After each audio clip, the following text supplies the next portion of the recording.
When an R&B legend walks into a Manhattan courtroom holding secrets that could put a billionaire behind bars, the entire music industry holds its breath.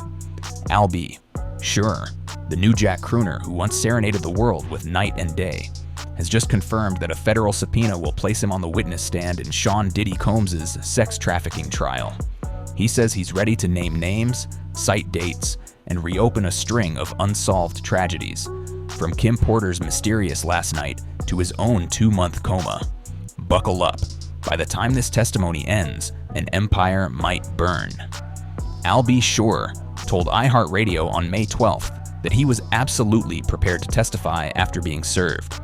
For 3 decades, he's refused big payoffs to stay silent, and, unlike other insiders, he's never changed his story. His claim is simple. Porter feared for her life, warned him to watch your back, and hinted that Diddy's wealth was built on darker currency.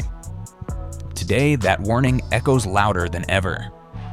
And the next voice you'll hear from the stand could finally tip the scales. But the fuse was lit long before court papers started flying. Before Kim Porter was Diddy's muse, she was Al's wife in everything but paperwork, Quincy's mom, inspiration for Forever My Lady, and the confidant who allegedly whispered, "If anything happens to me, promise you'll tell the truth." When Porter left Al for Combs, tabloids framed it as a glow-up romance. Al says it was a trade-off, love for protection. That heartbreak became the first crack in a friendship that would one day be weaponized on the witness stand. And then, in November 2018, tragedy struck. The official autopsy lists lobar pneumonia as cause of death, yet Porter's relatives never bought it. Multiple media leaks describe blood on pillowcases, a faint trail leading from the bathroom, and a body that looked posed on the bed. The coroner who first examined her reportedly flagged toxin levels inconsistent with pneumonia alone. No second autopsy was ordered. To Al, that silence sounded like a cover-up, and he's repeated the charge on every mic he's given. But the timeline hit an even bigger gap. Porter's final phone record shows a 911 dial at 2:43 a.m. The body wasn't discovered until after 11. What happened in those missing hours? Internet sleuths say neighbors reported heavy vehicle traffic around Porter's Toluca Lake home. Journalists later learned Diddy's all-black Gulfstream jet had its public flight data scrubbed that same week, a tactic his team has used before when his location could raise questions. Porter never published her memoir, but she left breadcrumbs.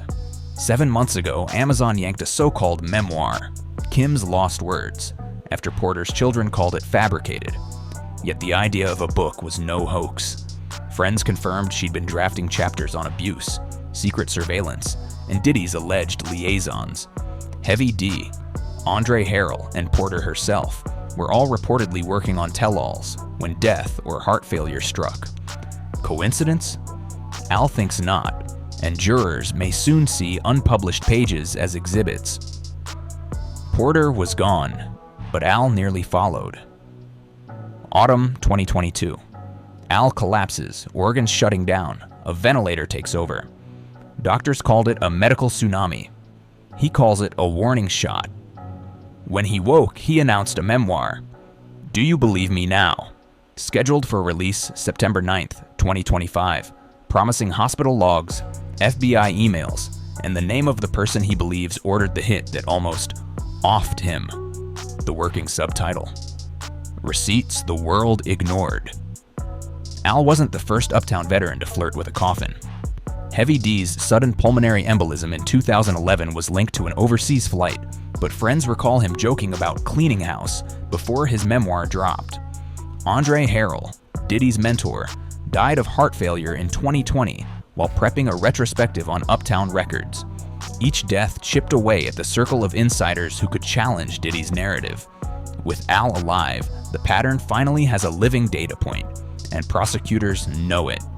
Now, that pattern is evidence in open court. The government has charged Combs with racketeering, sex trafficking, and transporting minors for prostitution.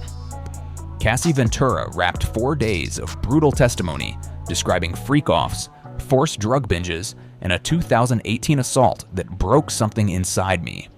Singer Dawn. Richard backed her story, telling jurors she saw Combs swing a skillet of eggs at Cassie. Homeland Security agent Yasin Binda displayed seized ketamine, MDMA, and bags of baby oil. If convicted, Combs faces life. But prosecutors still need a witness who lived through the first act. Expect revelations on a bounty allegedly placed on his head, Porter's frantic phone calls, and flight tracking receipts that vanish after FOIA requests. Defense lawyers will paint him as a scorned ex. The prosecution will frame him as the last survivor of a vanished circle. Either way, his appearance could corroborate Cassie's timeline and resurrect Porter's unanswered 911. One sworn sentence about that night could swing the jury. And the industry is bracing. Since the indictment, streaming playlists quietly downranked bad boy classics. Brands that once lined up for Karak ad buys now refer calls to legal. Forbes reports Combs sold half of Bad Boy's catalog to Warner Music just weeks before trial, a move analysts call defensive liquidity. Meanwhile, Tupac's estate is reportedly consulting wrongful death attorneys after fresh forensic claims in the making of a Bad Boy doc. Yet major labels keep their lips sealed. Why haven't Clive Davis, L.A. Reid, or Lucian Grange issued statements? Because a dozen catalogs, worth billions, could be tainted if jurors label Combs a trafficker. Every executive has NDAs older than some artists on Spotify. Lawyers quietly warn staff, say nothing, share nothing, like nothing. But that hush carries risk. TikTok's map of who followed who is already turning likes into evidence. While execs whisper, the internet is archiving everything. Fans screen cap each of Al's disappearing IG reels, like last week's clip where he says Porter was drafting a diary and that he'll call Homeland Security when the truth drops. Reddit threads cross-reference those posts with timeline inconsistencies in Diddy's travel. Flight tracking hobbyists note that Combs' Gulfstream Vive vanished from public apps days before both the 2024 bi-coastal raids and Porter's death anniversary, sparking FOIA fights over blocked FAA tail numbers. Meanwhile, behind courtroom doors, side deals are percolating. Two former Bad Boy employees, one driver, one executive assistant, are reportedly negotiating federal immunity in exchange for testimony on interstate trafficking routes. Civil suits pile up. Porter's family consults forensic pathologists for a potential wrongful death filing timed to Al's memoir launch. Rumor mill law blogs whisper that prosecutors would consider a mid-trial plea if Combs hands over the servers, encrypted drives believed to store decades of NDAs and digital compromise. One flipped witness could collapse the defense overnight. With calendars circled, the clock is loud. Court resumes June 3rd. Al takes the oath that week unless motions delay. 3 months later, September 9th. Do You Believe Me Now? Hits shelves, promising a companion doc streaming free for safety.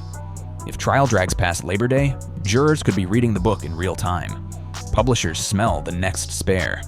Diddy's lawyers smell jury tampering. Viewers smell blood in the water. Which brings us to the question only you can answer. Porter's unexplained 8 hours, Al's coma flashbacks, and flight logs wiped from the internet. 3 mysteries, 1 courtroom, 0 do-overs. When the lights dim, which story survives? Diddy's empire or Al B? Sure, it's truth. Drop your prediction below before the next witness is sworn in.